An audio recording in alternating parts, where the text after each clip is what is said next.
Think for a moment about this. Japan, a nation with more than 90,000 people who have blown out over 100 candles on their birthday cake. 90,000. And the vast majority of them, studies confirm, can walk unassisted, bend down to pick something off the floor, and dress themselves every morning with an autonomy that in the West we have begun to consider a luxury, not a natural human right.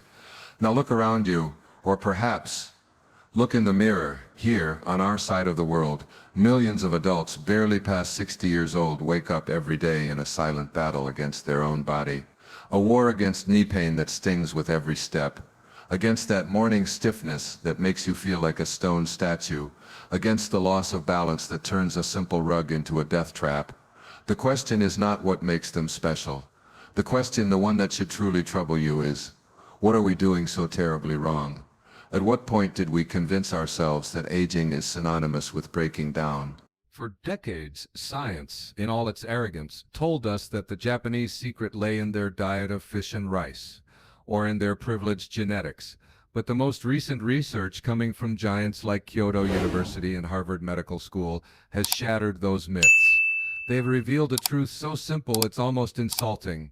The secret is not in a magical supplement, nor in an expensive gym membership, nor in a genetic miracle. It's in 6 movements, 6 daily body gestures so fundamental and so simple that most of us have forgotten them. We have banished them from our lives in favor of the toxic comfort of the sofa and the elevator.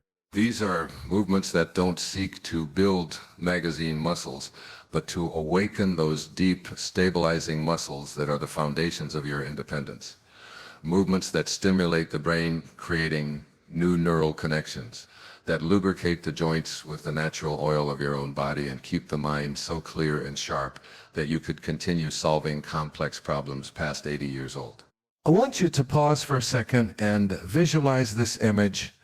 An elderly Japanese person at dawn, walking with a powerful slowness among the cherry blossoms. They breathe with a calmness that seems to fill the entire park. They move their body with a mixture of elegance and strength that defies their age. They are not training, they are not punishing their body, they are practicing the philosophy of physical Kaizen, continuous improvement through small daily actions. These actions, accumulated over time, are what transform a life of dependence and pain into one of independence, balance, and inner youth. If today it's hard for you to get up from a chair without using your hands as a lever, if your legs feel heavy as if made of lead, if you started to look at the ground with fear, dreading a fall, then this video is not a coincidence. It's an appointment you had pending with yourself.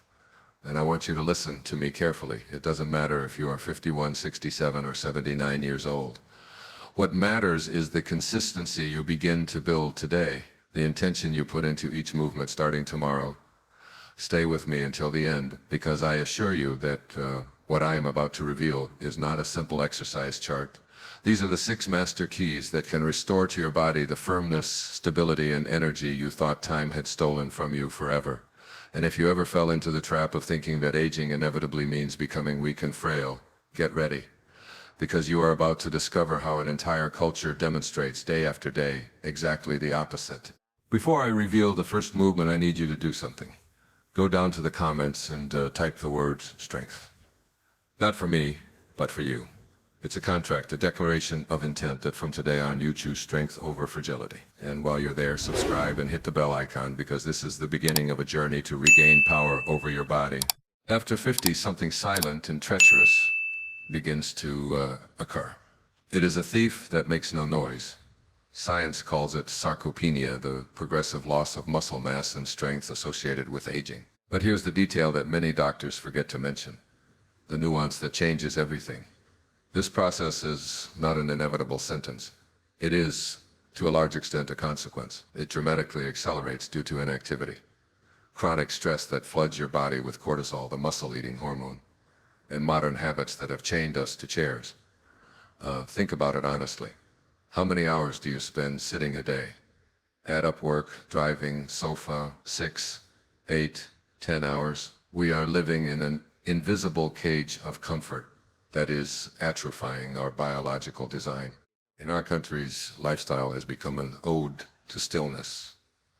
We use the elevator to go up just one floor. We spend hours hypnotized in front of screens, forgetting that we have a body designed to climb, walk, bend down. We avoid the slightest physical effort as if it were a plague, and over time our muscles, those marvelous pieces of biological engineering, forget their primary function to move, to support us, to protect us from impacts. And so what should be a strong armor becomes a fragile structure, vulnerable to falls, incapacitating stiffness, and a myriad of metabolic diseases from type 2 diabetes to osteoporosis. In Japan, however, the story is radically different. Their movement isn't a task on a to-do list. It's not an obligation reluctantly fulfilled at a gym. It's a ritual, an act of health and profound respect for the body that has been lent to us. Older people don't obsess over lifting weights, but every morning without fail they practice gentle exercises like radio taiso. They walk with mindful attention, feeling the contact of their feet with the earth. They maintain flexibility with traditional postures like Seiza, which to us seems like torture. Their secret isn't explosive intensity, but relentless continuity. These are small daily gestures like drops of water that over time pierce the rock of fragility. They awaken the deep musculature, the one you don't see in the mirror but that keeps you upright. They reactivate circulation, carrying oxygen and nutrients to every cell. And they balance the nervous system, shifting from fight or flight mode to repair and calm mode. It's not cheap philosophy, it's science. Studies from Fukuoka University, one of the most prestigious in gerontology, showed that older adults who regularly perform these movements have a 70% lower risk of falls. 70%. And not only that, they retain their mental sharpness much better. Why? Because when the body moves, the brain lights up. Movement generates a cocktail of neurochemicals that protects neurons and fosters the creation of new connections. The true Japanese secret is neither mystical nor costly.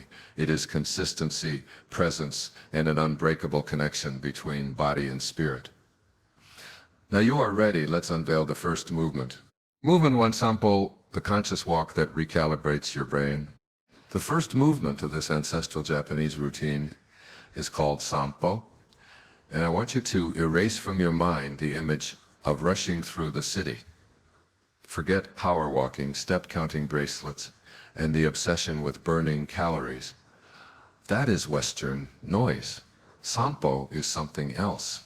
It is a slow, deliberate, and deeply conscious walk. It is a practice that older Japanese people perform every morning, not to reach a destination, but to reach themselves. To keep the mind clear as a calm lake and the body perfectly balanced. During Sampo, each step is a meditation in motion. You walk at approximately half your usual pace, without haste, without tension. The back should be straight, but not stiff. Imagine an invisible thread gently pulling the crown of your head towards the sky. Shoulders relaxed, falling away from your ears. And your breathing. Breathing is the orchestra conductor. The traditional technique is a symphony of rhythm. You inhale through your nose for 2 steps, gently hold your breath for another 2 steps, and slowly exhale through your mouth or nose for 4 steps. 1, 2, inhale, 3, 4, hold, 5, 6, 7, 8, exhale. This pattern, which at first glance seems insignificant, is a masterpiece of biomechanics and neuroscience. It synchronizes your heart rate with your nervous system. It reduces the activity of the sympathetic system, the stress one, and activates the parasympathetic calm and digestion one. As a doctor, I tell you, this reduces blood pressure more effectively than many medications and drastically improves cerebral oxygenation. A fascinating study from Kyoto University revealed that older adults who practice Sampo daily have 62% less arterial stiffness. Their arteries are more flexible, younger, and most importantly for fall prevention, they showed greater activation of the stabilizing muscles of the foot, ankle, and abdominal core, muscles that in most of us are dormant due to the use of rigid footwear. and lack of stimulation. This translates into better balance, a drastically lower risk of falls, and a feeling of lightness that many describe as feeling young again from within. But beyond the scientific data, which is irrefutable, Sampo has a profound psychological meaning. It is the act of reconnecting with your body, with your breath, and with your surroundings. Elderly Japanese people often practice it outdoors, and if they can, on natural surfaces like grass, earth, or sand, they allow the thousands of nerve endings and the soles of their feet to communicate with the ground. It is a way of receiving information from the world, of feeling anchored and secure. Each conscious step is a form of gratitude, a silent thank you to your body for continuing to carry you, for continuing to support you on this journey called life. I propose a challenge to you. Just start two. Tomorrow, just 10 minutes. No phone, no music, no podcasts, just you and the world. Walk, listen to the sound of your steps, the whisper of the wind, the air entering and leaving your lungs. Feel how your feet rest on the ground from heel to toe. At first, your Western mind, addicted to speed, will rebel. It will tell you it's too slow, that it's a waste of time. Ignore it, persevere. And soon, I promise you, you will discover that immense power resides in that slowness. A power that calms anxiety, organizes thoughts, and restores your lost balance. Try it. Take your first conscious walk tomorrow. And then come back, because the next movement is like finding the switch that restarts all your joints. Movement 2. Radio Taiso, the 3-minute morning ritual that conquers stiffness. Every morning at exactly 6:30, a soft and familiar piano melody plays on radios and televisions across Japan. It's not the news announcement nor the traffic report. It's the signal. It's the beginning of Radio Taiso, radio gymnastics, a national routine of gentle, fluid movements that millions of Japanese, from 5-year-old children to 95-year-old elders, have been practicing for almost a century. If you travel to Japan, it's a scene that will move you in squares, in parks, in offices before starting work, in schools. You will see bodies of all ages moving in unison with an almost poetic precision and grace. 3 minutes, 13 movements, and an entire nation that chooses to start the day synchronized with its own vital energy. Radio Taiso is not an intense workout. It won't leave you breathless or make you sweat profusely. Its objective is much more subtle, and in the long term, much more powerful. It is a ritual of awakening. Its purpose is to lubricate each of your body's joints, activate blood circulation after hours of nighttime immobility, and restore to your muscles the flexibility needed to face the day without. This sequence is a work of art, of kinesiology. It begins with broad, generous arm circles as if you wanted to embrace the sky. It continues with gentle torso bends forward and to the sides, awakening the spine vertebra by vertebra. It follows with lateral stretches that open the space between the ribs, allowing for deeper breathing. Then gentle knee bends, rotations of the hips, ankles and wrists. These are simple, almost childlike movements, but they are designed with exquisite anatomical wisdom to mobilize absolutely every joint in the body in a progressive and harmonious way. What is surprising is the science that supports this apparent simplicity. Research from the University of Tokyo, which has studied the effects of Radio Taiso for decades, has yielded spectacular results. Older adults who practice it daily have 40% fewer falls, and listen carefully to this, 55% less chronic lower back pain, more than half. Furthermore, they retain hip and shoulder mobility equivalent to that of people 20 years younger. What is the physiological mechanism behind this miracle? Each rhythmic and controlled movement stimulates the production and distribution of synovial fluid. Think of this fluid as high-quality lubricating oil for your body's hinges. With age and inactivity, this fluid becomes scarcer and more viscous, causing that sensation of rubbing, cracking, and stiffness. Radio Taiso is like a daily oil change for your joints, preventing cartilage wear and the onset of osteoarthritis. The beauty of this is its accessibility. You only need 3 minutes upon waking. You don't need equipment, special sportswear, or a large space. You can do it barefoot in your kitchen while waiting for your coffee to brew, or in the garden feeling the dew on your feet. It is a gift of movement, a small act of self-love that your body will thank you for throughout the rest of the day. My recommendation as a doctor: start tomorrow. Search YouTube for Radio Taiso 1 and simply imitate the movements. Don't worry about perfection. Follow the rhythm of your own breathing. Move your body as if you were drawing soft circles in the air. And when you finish, close your eyes for an instant and notice the difference. Feel how the stiffness has dissolved, how energy flows more freely.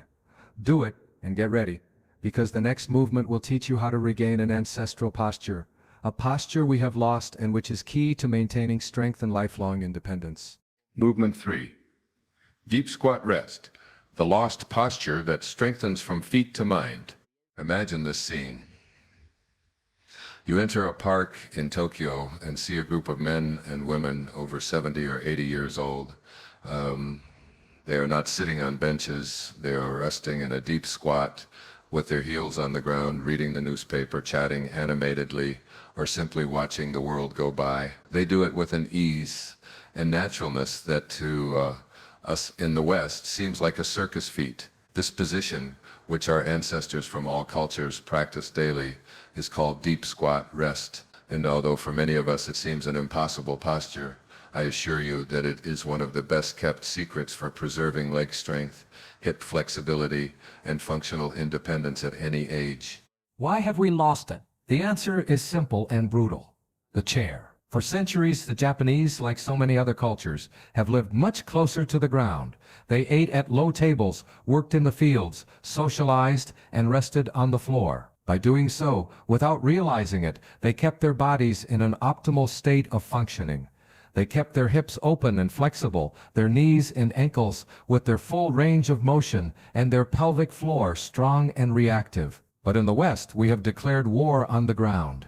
The chair, the sofa, the elevated toilet, we have designed a world that prevents us from having to bend down. The result is a silent catastrophe: joints stiff as rusted hinges, atrophied gluteal and core muscles, what physical therapists call gluteal amnesia, and increasingly limited mobility that makes us dependent. An absolutely revealing longitudinal study conducted at Osaka University followed more than 5,000 older adults for 12 long years. The discovery was astonishing. Those who could remain in a deep squat posture for at least 30 seconds were 70% less likely to need assistance walking or getting up from a chair in the future. 70%! Think about it. A simple posture can predict your future independence. Biomechanically, this position is a panacea.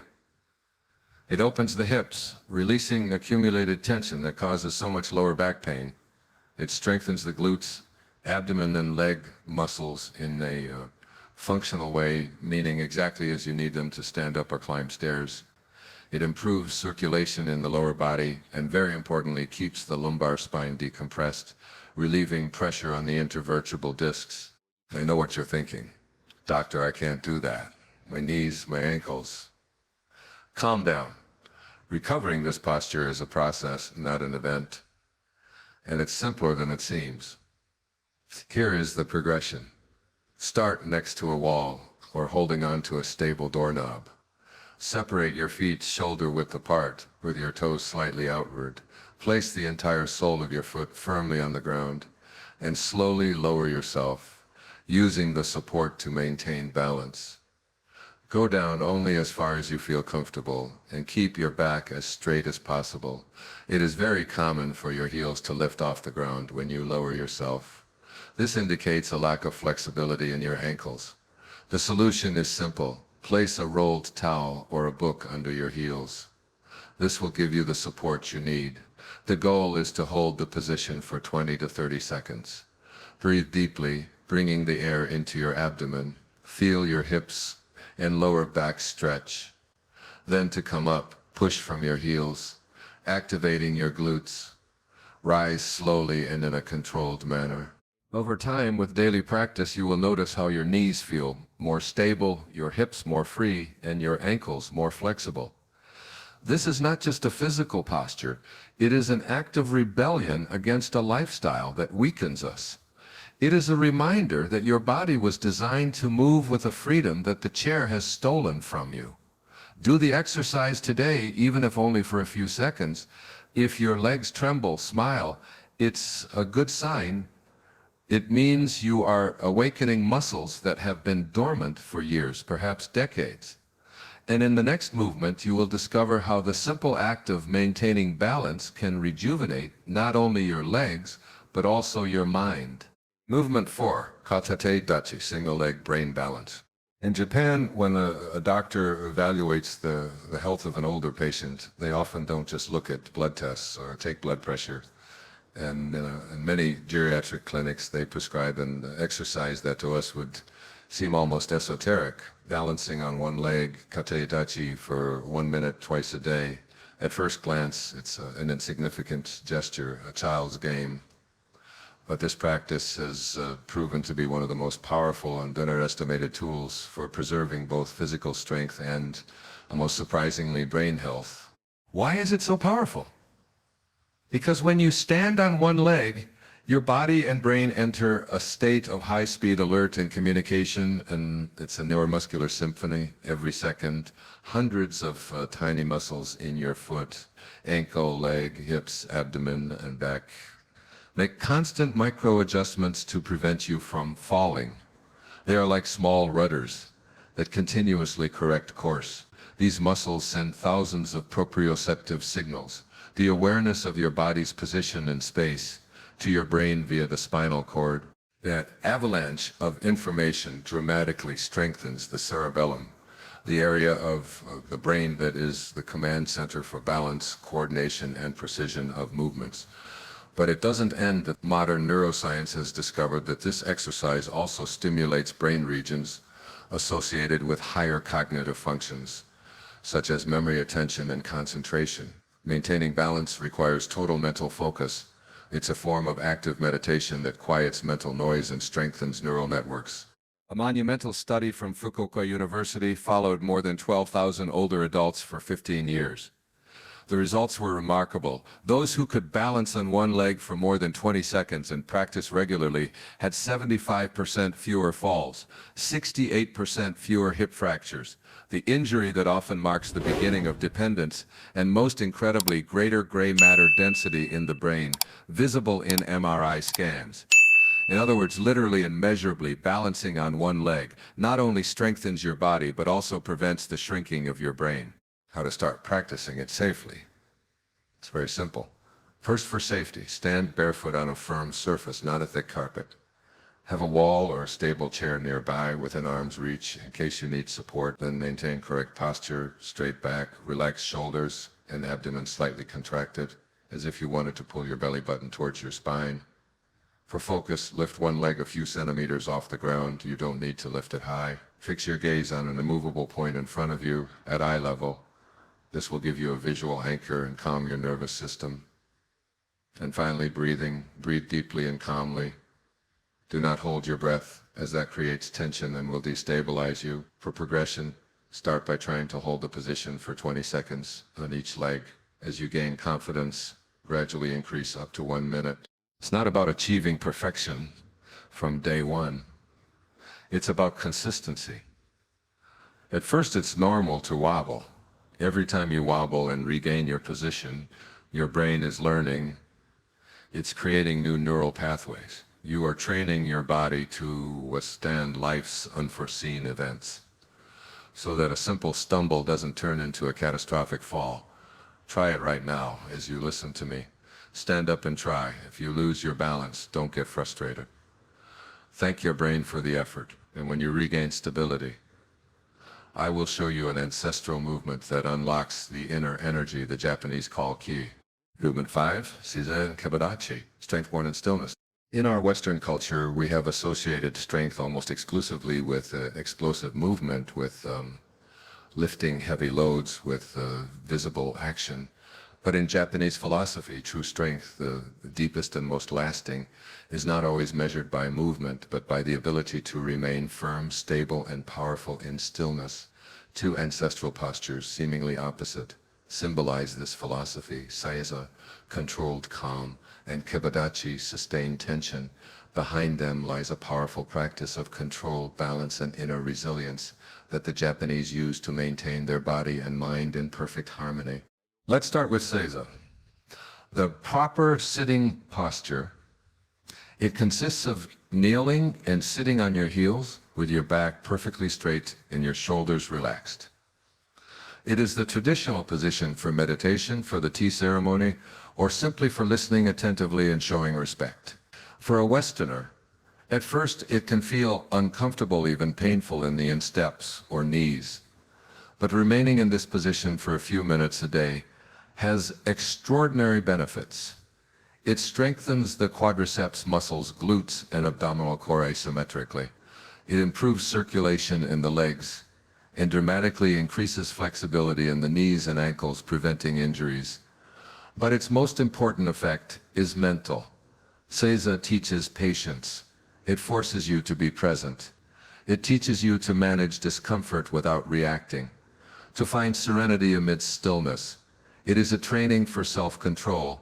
On the other hand, we have Kibadachi, the famous horse stance or horse riding posture, a classic posture in Japanese martial arts like karate and sumo. To adopt it, you spread your feet approximately twice your shoulder width, with your toes pointing forward or slightly outward. Then you bend your knees as if you were riding an imaginary horse, lowering your center of gravity. Your back remains straight, and your weight is evenly distributed on both legs.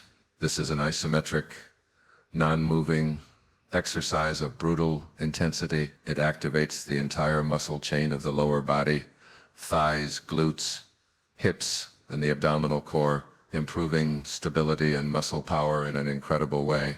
Holding this posture for 30 or 60 seconds is not only a monumental physical challenge, it is mental training for resilience. It teaches you to resist discomfort, trembling, the desire to give up. It connects you with your inner strength. The genius of Japanese culture lies in practicing these two postures, often alternately. They create a perfect balance between yin and yang, between tension and calm. In Seiza, you learn to relax under control, to find peace in immobility. In Kobadachi, you learn to remain strong and stable amidst effort and adversity. Both postures teach you a profound psychological lesson. True strength is not that which shouts, but that which is born in the stillness of a focused mind and a body anchored to the earth. I invite you to try it today. Find a quiet place. Try to remain in Seiza for 1 minute. If it's too uncomfortable, place a cushion between your heels and glutes. Simply breathe and observe. Then stand up, shake your legs, and assume the Kibadachi posture. Lower yourself as far as you can, and hold for 30 seconds. Feel your legs vibrate with life. How they activate. If they tremble, rejoice. That tremor isn't weakness, it's the language of your muscles awakening from a long slumber. In the next and final movement, you'll learn to breathe like Zen masters do, to channel all that inner energy you've just awakened. Movement 6, Hara breathing, the abdominal breath that anchors your vital energy. In Japan, longevity is not simply conceived as living many years. That is a superficial view. True longevity, choju, involves living those years with serenity, mental clarity, and profound inner balance. And one of the oldest and most sacred pillars of that harmony is Hara breathing, an ancestral technique that teaches you to connect the body, not with the lungs, but with its true energy center, the Hara, a point located about 3 or 4 centimeters below the navel. Zen masters, samurai, martial artists, all believe that vital force, the energy the Japanese call ki, resides in the hara. Learning to breathe from that point, and not from the chest, can radically transform both your physical health and your mental stability. What's the difference? Most of us, especially when stressed, practice thoracic breathing shallow, fast, and short. We inhale and only the upper chest moves. This type of breathing activates the sympathetic nervous system, keeping us in a constant state of alert, of fight or flight. It's an anxiety breath. Hara breathing, on the contrary, is a deep diaphragmatic and slow abdominal breath. The air descends to gently expand the abdomen, as if you were inflating a small balloon inside you. Physiologically, the effects are immediate and profound. This type of breathing stimulates the vagus nerve, the longest nerve in the body, which acts as a brake for the stress system. It reduces blood pressure, decreases heart rate, calms the nervous system, and drastically improves cellular oxygenation as it utilizes full lung capacity. But its benefits, as always in Japanese philosophy, go far beyond the purely physical. Hara breathing restores the balance between mind and body. It anchors you in the present moment, helping to dissipate worries about the future and regrets about the past. It helps you regain mental clarity and emotional stability. Practicing it is an act of reconnection with yourself. Here is the basic technique. First, find the correct posture. Sit comfortably in a chair with your back straight and your feet on the floor, or stand in a relaxed posture. Then make contact. Place one hand on your abdomen just below the navel and the other on your chest. This will help you be aware of where the air is going. Now the cycle. Close your eyes. Inhale slowly and deeply through your nose for 4 seconds. Your goal is for the hand on your abdomen to move outward, while the hand on your chest remains almost still. Feel your abdomen expand. Then comes the pause. Gently hold your breath for 2 seconds, without tension. And finally the release. Exhale very slowly through your mouth or nose for 6 seconds. Feel your abdomen gently contract and how all tension leaves your body with the air. Repeat the cycle between 5 and 10 times. The best time to do it is in the morning, to start the day centered, or at night before sleeping to calm the mind and ensure restful sleep. Over time, you will notice that your breaths throughout the day naturally become deeper, your mind will be calmer. This technique not only oxygenates your body, it teaches you to live with presence, to move with more calm and purpose. It teaches you to walk through life with the serenity of those elderly Japanese people who, even at 90 years old, seem to have all the time in the world. Try Hara breathing today. Close your eyes, place your hands on your center, and feel how energy and calm are reborn from deep within you. Because sometimes the great secret of longevity and strength isn't in moving faster, but in learning to breathe better. A crucial warning: the wisdom of listening to your body. Before you enthusiastically rush to incorporate these 6 Japanese movements into your daily routine, it is essential that you do so with the utmost awareness and respect for where your body is today. Not yesterday, not 10 years ago.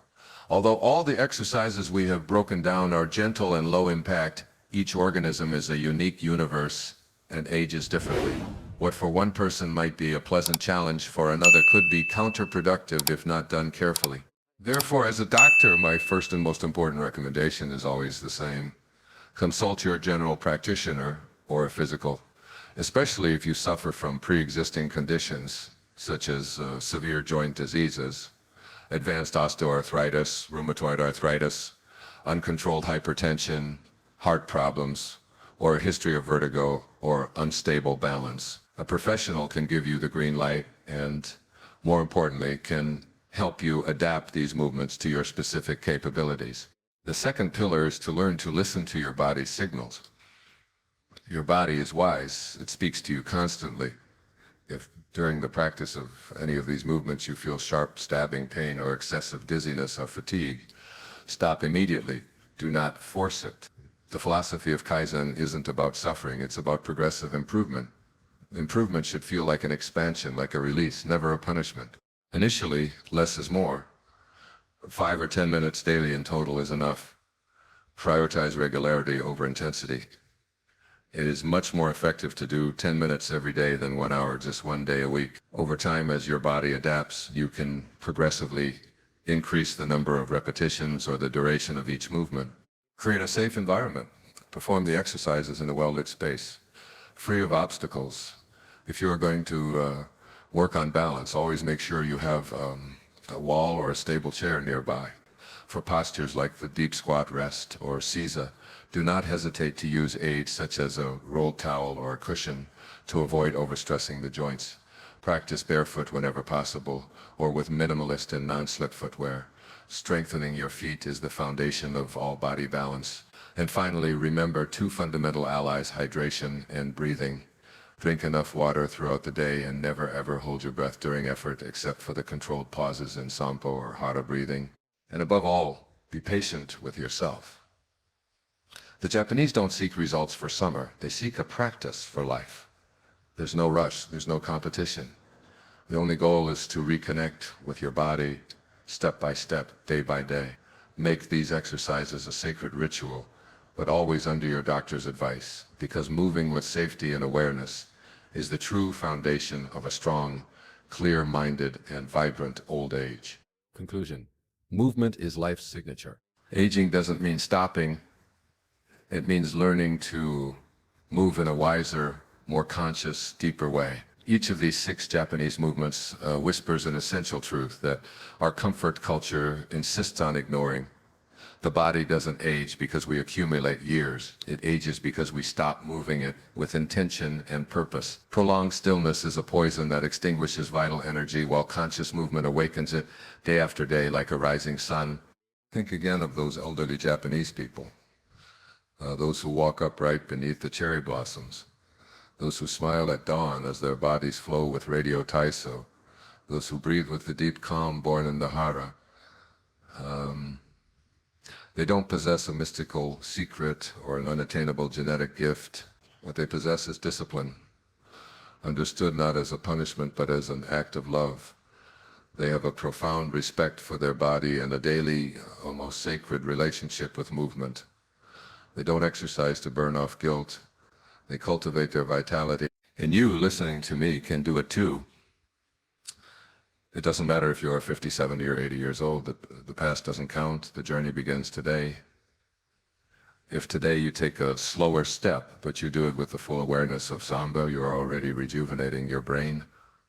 If you dedicate 3 minutes to gently moving your joints, you are already conquering stiffness. If you breathe deeply from your center, you are already balancing your mind and calming your spirit. If you keep moving with intention, you are already choosing life over decay. Because true youth is not measured in the wrinkles of the skin, but in the ability to wake up every morning with purpose, with strength to face the day, and with the independence to live it on your own terms. If this message has resonated with you, if it has ignited a spark of hope and determination, share it with someone you love and who needs it. Subscribe to the channel so we can continue together on this path of rediscovery. And leave me a comment telling me which of these 6 movements you will start practicing tomorrow. Your public commitment is the first step. Always remember, your body is the only temple you will inhabit your entire life. Take care of it. Move it. Listen to it and honor every day that life gives you. We'll see you in the next video to continue learning together how to maintain strength, calm, and fullness in every wonderful stage of life.